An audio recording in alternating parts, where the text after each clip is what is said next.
The year is 1932. We see a boy named Sammy stepping out of his car and entering the church, holding part of a piano. Everyone inside looks at him in fear, until his father calms them down, embraces Sammy, and says, "Drop that cursed piano from your hands."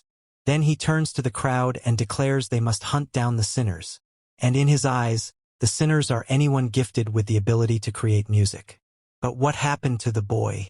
Why does he look so broken? Let's rewind 24 hours earlier. We see the twins, Stack and Stock, on their way to buy a small house to start their first business, a bar.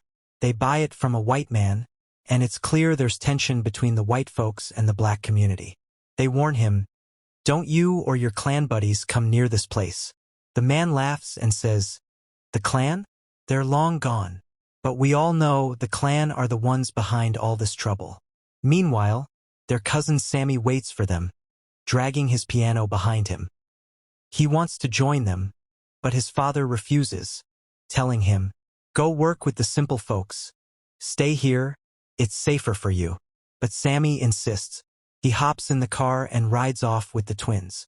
On the way, he vents to them about the harsh life he lives with his father, how abusive he is. Then he shifts the topic and asks, "Tell me about Chicago," since the twins had just returned after 7 years away. Eventually, they arrive at a hidden location where they've buried their life savings. As soon as they lift the cover, a snake jumps out at them. Thinking quickly, Stack hands his brother a knife, and they kill it. Then he says, "Get ready, bro. Tonight's the big opening." They agree. Each of them will handle their business so the place will be ready by nightfall. Stock heads to the city, where he asks a poor girl to watch his car. He gives her a horn and tells her to honk if anything happens, promising her some cash. Then he meets his old friend Patacho, offering him a deal to supply a ton of food for the opening night. Suddenly, he hears the horn blaring.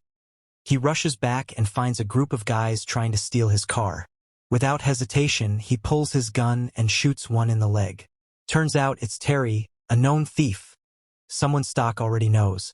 Terry tries to talk his way out, but the girl says, "I warned him." Stock snaps, "Let this be a warning for anyone who tries messing with the twins." Back with Stack and Sammy, they're on their way to the train station. Stack tells Sammy about his father, and how Stock buried him alive to end his suffering. Then he asks about the guitar Charlie left behind. Sammy, clueless about its importance, had been carrying it for years, singing and playing it along the way. They soon find Delta, a famous musician.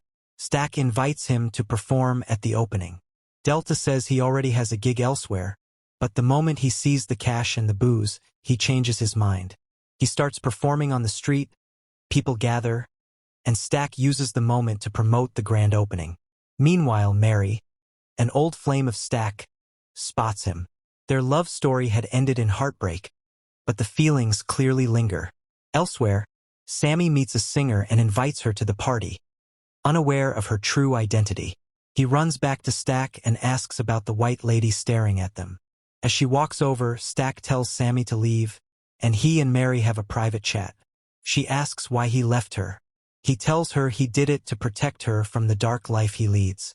Later, Delta recalls being bullied for his skin color and how racism has always plagued this town. Then he meets Cornbread, offering him a gig for the night. Cornbread's wife agrees to the deal, as long as he sends the money home. Meanwhile, Stock visits his son's grave, placing flowers down. He bumps into Annie, who questions his return. He tells her he and his brother worked hard, raised money, and came back to start fresh. He asks her to leave her voodoo work and join them as the cook at the bar. She agrees, after performing a small ritual to protect him. Night falls. A strange man approaches, begging for help. He says he was attacked by the Choctaw tribe. No one believes the tribe is nearby, but out of pity, they let him in. Suddenly, Annie senses something wrong, and the man transforms into a vampire. He attacks Stock, but they manage to kill him. Back at the bar, the party is in full swing. Mary arrives and Sammy welcomes her. They share drinks. She tells him she's of mixed race. Her father was black, her mother white, and that's why she loves both communities. She shares that her mother delivered the twins at birth and loved them like her own. When Stack sees her, he tells her to leave before her white husband shows up. It could cause problems. But she refuses to leave without knowing why he left her. He admits he did it out of love to protect her, then walks away. Suddenly, 3 white strangers, secretly vampires, approach. They try to enter, but Stack and Stock block them. The strangers speak of equality, but the twins aren't fooled. Inside, Sammy thanks Stack for letting him chase his musical dream. Meanwhile, Mary, still concerned, goes back to talk to the strangers. They give her ancient gold coins and start saying things they shouldn't know. Her pain, her secrets, her sadness. Just as one of them lunges at her, she backs away in time, pulls a gun, and warns them to leave. She runs back inside, dances a bit, and tells Stack she needs to talk. But it's too late. Chaos breaks out. Miriam, a guest, had been bitten outside. She storms in, now a vampire, and bullets have no effect. She threatens everyone, then vanishes. A mysterious man, once thought to be a victim, turns out to be a vampire too. He bites Stock, and they're forced to kill him. Stack is left grieving as his brother lies dying. He begs Annie to bring him back, but it's too late. Annie locks herself in with Stack's body and tells Sammy not to let anyone in. Suddenly, Stack comes back, transformed. He tries to convince them to let him out. They realize they must test everyone with garlic to spot the infected. Some people resist, suspicions rise. Just as things calm down, another attack begins, and the leader behind it all appears. He says he came for Sammy, drawn by his musical gift. He offers a deal. Give me Sammy and I'll spare the rest. Sammy steps forward, but then realizes something shocking. The house they bought was a trap. The man who sold it to them was the clan leader. He knew the house was a vampire den all along. A final battle breaks out.